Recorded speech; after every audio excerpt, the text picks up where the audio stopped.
देवभूमि उत्तराखंड, वो जमीन जहां गंगा बहती है, जहां हर घाट पर आस्था का दीप जलता है।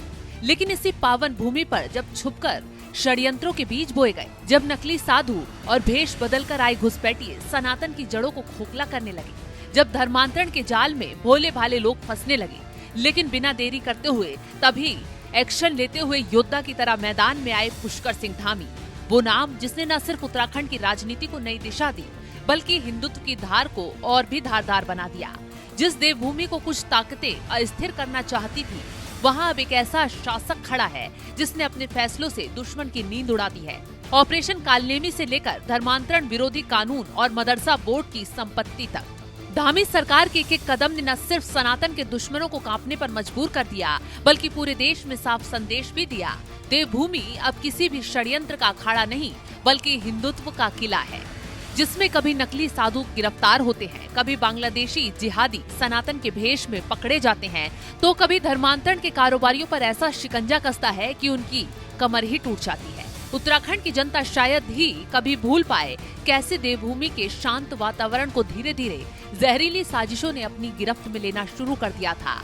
कहीं धर्मांतरण के नाम पर भोली जनता को बरगलाया जा रहा था, तो कहीं नकली बाबाओं का खेल चल रहा था, तो कहीं पड़ोसी मुल्क से आए घुसपैठिए नकली साधु के भेष धरकर आस्था की नगरी हरिद्वार में डेरा जमाए बैठे थे।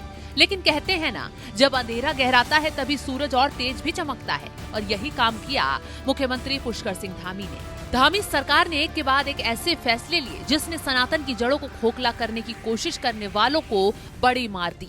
सबसे बड़ा धमाका ऑपरेशन कालनेमी। नाम ही अपने आप में संदेश देता है कि छल कपट के रास्ते पर चलने वाले अब बख्शे नहीं जाएंगे। इस अभियान के तहत 4000 से ज्यादा संदिग्धों का सत्यापन हुआ और देखते ही देखते 300 से अधिक गिरफ्तारी ने पूरे प्रदेश को हिला दिया। हरिद्वार से लेकर देहरादून तक हर जगह सनसनी मच गई। देहरादून की घटना तो इतनी चौंकाने वाली थी कि पुलिस ने जब एक व्यक्ति को पकड़ा तो पता चला बांग्लादेशी नागरिक था, जिसने साधु का भेष धर रखा था। और जब ये खबर सामने आई तो जिहादी नेटवर्क के होश उड़ गए।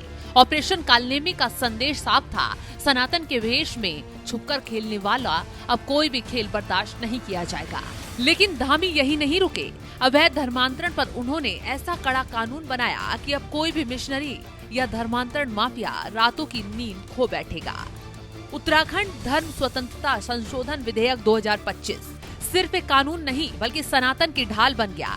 शादी का झांसा देकर धर्म बदलने वालों को 10 साल की जेल और 3 लाख का जुर्माना, सामूहिक धर्मांतरण कराने वालों को 14 साल की जेल, और अगर किसी ने जीवन भय दिखाकर धर्म परिवर्तन कराया तो सीधे आजीवन कारावास तक का प्रावधान। ये पढ़कर ही धर्मांतरण गैंग वाले कांप उठे, और अगर धर्मांतरण के जरिए संपत्ति बनाई गई तो जिला मजिस्ट्रेट सीधे उसे जब्त कर सकते हैं, यानी खेल खत्म। धामी सरकार का ये कदम पूरे देश में चर्चा का विषय बन गया। कहानी यही खत्म नहीं हुई है। असली धमाका तो तब हुआ जब धामी सरकार ने मदरसा बोर्ड को ही समाप्त करने का फैसला लिया। ये निर्णय मानो देवभूमि की राजनीति में बिजली बनकर गिरा। मदरसा बोर्ड के नाम पर चल रहे खेल पर धामी ने विराम लगाया और साफ कर दिया कि उत्तराखंड की शिक्षा व्यवस्था अब किसी भी एक समुदाय की बपौती नहीं है। इसी के साथ उत्तराखंड में अल्पसंख्यक शैक्षिक संस्थान विधेयक 2025 भी पास हुआ।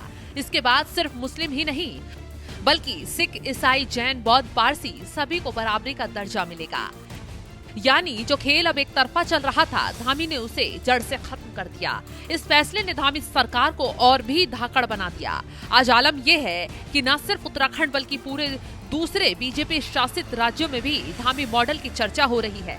लोग यही कह रहे हैं कि धामी का हर कदम सीधे आरएसएस के कोर एजेंडे से मेल खाता है, जहां हिंदुत्व सिर्फ नारा नहीं, बल्कि हिंदुत्व पुनर्जागरण के नायक बन चुके हैं। उनके फैसले दुश्मनों के लिए बम की तरह हैं, जो हर बार धमाका कर रहे हैं। ऑपरेशन कालनेमी का हर एक्शन, धर्मांतरण कानून की हर धारा और मदरसा बोर्ड समाप्त करने का हर एक आदेश, इन सब ने मिलकर उत्तराखंड की राजनीति को बदल कर रख दिया है। आज देवभूमि का हर एक नागरिक महसूस करता है कि धामी सरकार का एक एक फैसला उनके दिल में बसता है, और यही वजह है जब विपक्ष सवाल उठाता है तो जनता विपक्ष को खुद ही जवाब देने के लिए खड़ी हो जाती है। फिलहाल इस खबर को लेकर आप क्या राय रखते हैं, कमेंट बॉक्स में जरूर बताएं।